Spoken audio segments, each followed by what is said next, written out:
வணக்கம், நான் மதுவந்தி பேசுறேன். என்னால feeling safe that I live in a country that is kept safe by my prime minister. அதுதான் first சொல்லணும்னு ஆசைப்படுறேன். ஏன்னா நம்ம பார்த்துக்கிட்டு இருக்கோம், சுத்து வட்டாரங்கள்ல என்ன நடந்துகிட்டு இருக்குங்கிறத நம்ம பார்த்துக்கிட்டு இருக்கோம்.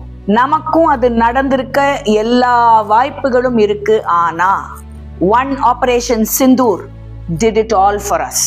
அதனாலதான் இங்க இருக்கிற அத்தனை இந்தியர்களும், அது ஹிந்துக்களா இருக்கட்டும், கிறிஸ்துவர்களா இருக்கட்டும், இஸ்லாமியர்களா இருக்கட்டும், சேஃபா உக்காந்துக்கிட்டு இருக்கோம், நிம்மதியா உக்காந்துக்கிட்டு இருக்கோம். அது பாரத பிரதமரை நம்ம பாராட்டுறோமோ இல்ல குத்தம் கண்டுபிடிக்கிறோமோ, ரெண்டும் பண்ணிட்டு தான் இருக்காங்க எல்லாரும் இங்க. ஆனா சேஃபா பண்ண முடியுதுல்ல, அதுதான் ஃபர்ஸ்ட் பாயிண்ட். பாரத பிரதமர் மதுரை வந்தாரு, புதுச்சேரி வந்தாரு. அதை விட முக்கியம், திருப்பரங்குன்றம் கோயிலுக்கு போனாரு. அங்க எங்க அப்பா முருகன் அவரை சாஷ்டாங்கமா விழுந்து கும்பிட்டு அங்க எல்லா பிரசாதங்களையும் வாங்கிக்கிட்டு, அஃப்கோர்ஸ் ஒரு 4400 கோடி வரைக்கும் வெல்ஃபேர் ஸ்கீம்ஸ் தமிழ்நாட்டுக்காக பண்ணியிருக்காரு. அவரு அதெல்லாம் பேசும் பொழுது திருமதி நிர்மலா சீதாராமன் அவர்கள் பட்ஜெட்ல என்னெல்லாம் தமிழ்நாட்டுக்கு ஒதுக்கி இருக்காங்க, அது இந்த ரேர் எர்த் மினரல்ஸா இருக்கட்டும், ரயில்வேஸா இருக்கட்டும், எல்லாமே என்னுடைய ப்ரீவியஸ் வீடியோல நான் இதை பத்தி கொஞ்சம் விரிவாகவே பேசியிருக்கேன். பட்ஜெட் பத்தி நான் பேசின வீடியோல அதையும் பாரத பிரதமர் ரொம்ப அழகா சொல்லி, இதனால தமிழகத்துக்கு என்ன நன்மை, என்ன மாதிரி வேலை வாய்ப்புகள், எந்த அளவுக்கு இக்கானமி வளரப்போகுது, எல்லாமே பேசினார். அதுக்கப்புறம் மதுரையில நடந்த அந்த மீட்டிங்ல ரொம்ப தெளிவா சில விஷயங்களை பாரத பிரதமர் சொன்னார். இப்ப சமீபத்துல யார் சொன்னாங்கன்னு உங்களுக்கு தெரியும். நான் மோடிக்கும் பயப்பட மாட்டேன், ஈடிக்கும் பயப்பட மாட்டேன், அவங்க டேடிக்கும் பயப்பட மாட்டேன்லாம் சொன்னாரு. அதுக்கு பிரதமர் ரொம்ப அழகா பதில் கொடுத்தாரு. ஒரு ஜனநாயக நாட்டுல யாருமே யாருக்குமே பயப்படக்கூடாது, பயம்ங்கிற வார்த்தை வரக்கூடாது ஜனநாயகத்துல. சோ நீங்க மோடிக்கு பயப்பட மாட்டேன்னு சொன்னீங்கன்னா, நீங்க எனக்கு நான் ஜனநாயகத்து மேல வச்சிருக்கிற மரியாதையையும், நான் ஜனநாயகத்துக்காக உழைக்கிற உழைப்பையும் பாராட்டுறீங்களே தவிர்த்து என்ன நீங்க குத்தம் கண்டுபிடிக்கல. உங்களையே அறியாம எனக்கு ஒரு பாராட்ட சூட்டிட்டீங்க அப்படின்னு ரொம்ப தெளிவா சொன்னாரு. இப்போ இந்த பயம்ங்கிற வார்த்தை ஏன் வருது, அதுதான் எனக்கு புரியல. எதுக்கு பயப்படணும்? நீங்க பேசுறது கொள்கை ரீதியா இருக்கு, நீங்க பண்றதுல எந்த தப்பும் இல்லை அப்படின்னா ஈடிக்கும் பயப்பட தேவையில்லை, மோடிக்கும் பயப்பட தேவையில்லை, அவங்க டேடியை இந்த விஷயத்துல கொண்டு வரவே தேவையில்லையே. அப்ப அந்த பயம்ங்கிற வார்த்தையை ஏன் உபயோகப்படுத்தினாரு மாண்புமிகு துணை முதல்வர்? அது அவரை தான் கேட்கணும். திரு நரேந்திர மோடிஜி அவர்கள் அதுக்கு ரொம்ப அழகா ஒரு பதிலை இன்னைக்கு சொல்லிட்டாரு. ஸோ அதுக்கு துணை முதல்வர் என்ன சொல்லுவாருன்னு தெரியல.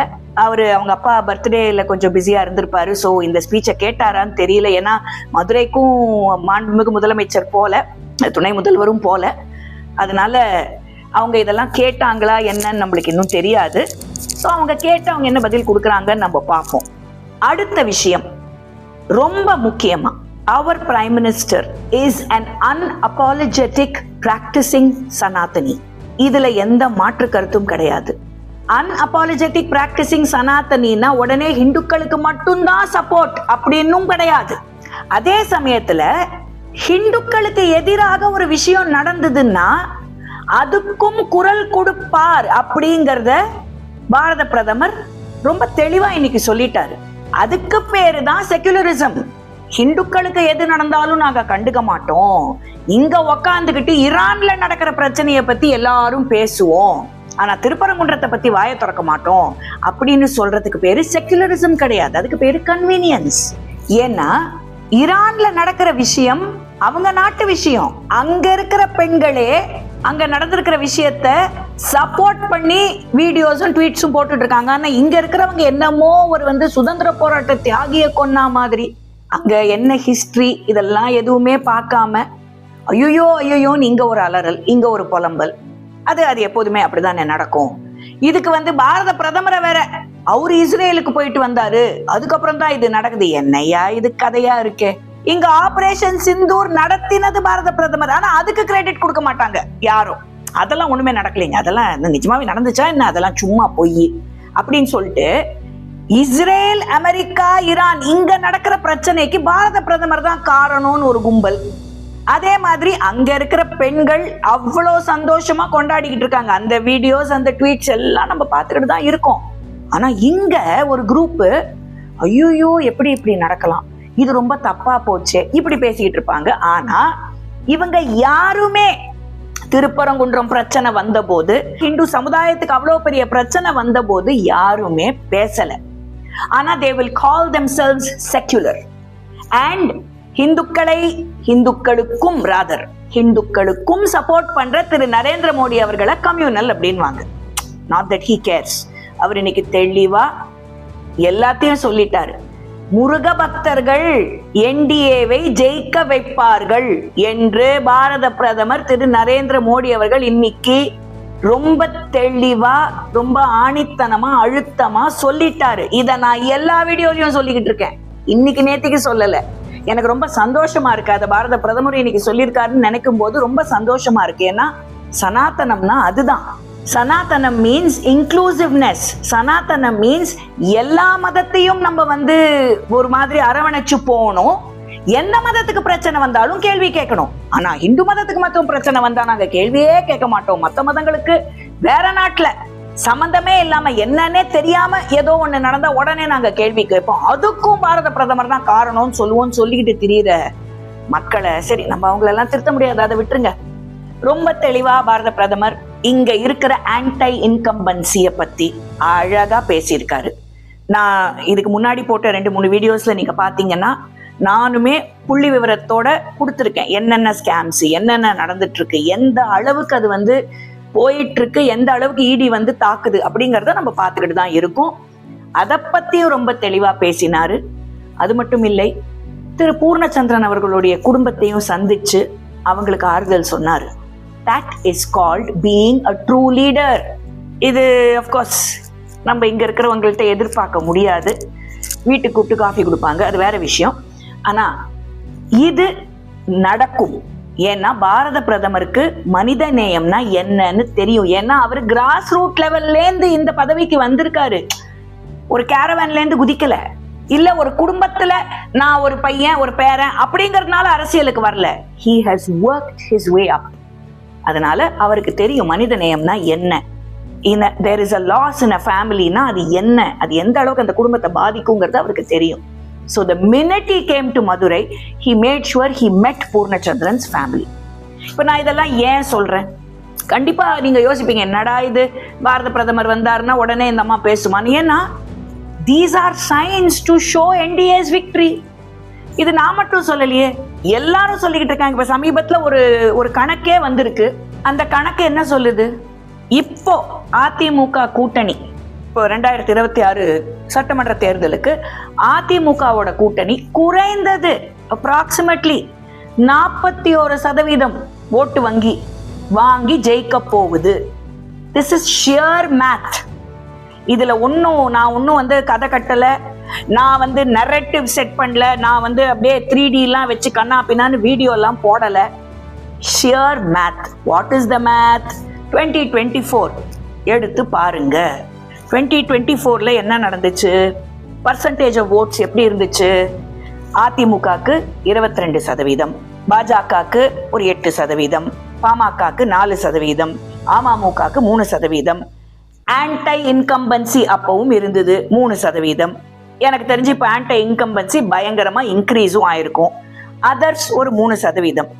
ஸோ இதெல்லாம் நீங்க கணக்கு போட்டு பார்த்தீங்கன்னா கிட்டத்தட்ட 41%. ஆனால் 2024ல அன்பார்ச்சுனேட்லி அதிமுக பாஜக சேரல. AIADMK was not there in the NDA. AIADMK தலைமையில் தான் NDA செயல்படுது. இதை நான் சொல்லல, உள்துறை அமைச்சர் திரு அமித்ஷா அவர்கள் சொல்லிட்டாரு. அப்படிதான் இங்க எல்லாருமே செயல்பட்டுக்கிட்டு இருக்கோம். சோ இந்த கணக்கு நீங்க அண்ணாமலை படத்துல ராதா ரவி சொல்லுவாருங்களே, கூட்டி கழிச்சு பாருங்க கணக்கெல்லாம் சரியா வரும், அந்த மாதிரி நீங்க கூட்டி கழிச்சு பாருங்க. மினிமம் பேர் மினிமம் மேத் 41%. அப்போ யாரு ஜெயிக்க போறாங்க? டெஃபினெட்லி தாவேகா ஒரு 15 to 20% ஓட் ஷேர் வாங்குவாங்கிறது இந்த கணக்குல சொல்றாங்க. Because the youth and the first time voters இவங்க எல்லாருமே they are looking to vote for திரு விஜய் அவர்கள் அப்படின்னும் வருது.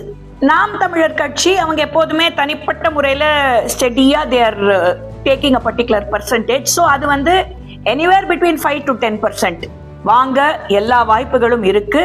அதுல எந்த மாற்று கருத்தும் கிடையாது. இதுவும் அந்த கணக்கு சொல்றதுதான். விச் மீன்ஸ் பேலன்ஸ் என்ன, திமுகக்கு அந்த கூட்டணிக்கு கிடைக்க வேண்டிய பர்சன்டேஜ்னு பாத்தீங்கன்னா ஷியர் மேத் 30 to 40% தான் வரப்போகுது.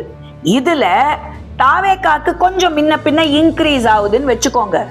that is going to eat into திமுக's vote share தான். எல்லாரும் சொல்ற மாதிரி NDA vote shareக்குள்ள that is not going to affect. தாவேகாக்கு எந்த அளவுக்கு ஓட் இன்க்ரீஸ் ஆகுதோ அந்த அளவுக்கு திமுக கூட்டணிக்கு தான் ஓட் ஷேர் டிக்ரீஸ் ஆக போகுது. இதுக்கு காரணம் என்னன்னு நம்ம எல்லாருக்குமே தெரியும். அதை நான் இங்க சொல்லணுங்கிற அவசியம் கிடையாது. Everybody knows the reason why. So அப்படி இருக்கிற பட்சத்துல as per this basic calculation, இது சமூக வலைதளங்கள்ல வெளியே வந்திருக்கானா யாரும் இதை பத்தி பேச மாட்டாங்க. யாரும் வந்து திமுக கூட்டணியில இன்னும் இழுபறி ஓடிக்கிட்டு இருக்கு. காங்கிரஸுக்கும் திமுகக்கும் பார்த்தோம். நம்மளே வந்து பர்த்டேக்கெல்லாம் ட்வீட் போன வருஷம் எப்படி வந்துச்சு, இந்த வருஷம் எப்படி வந்துச்சு எல்லாம் நம்ம பார்த்துட்டு தான் இருக்கோம்.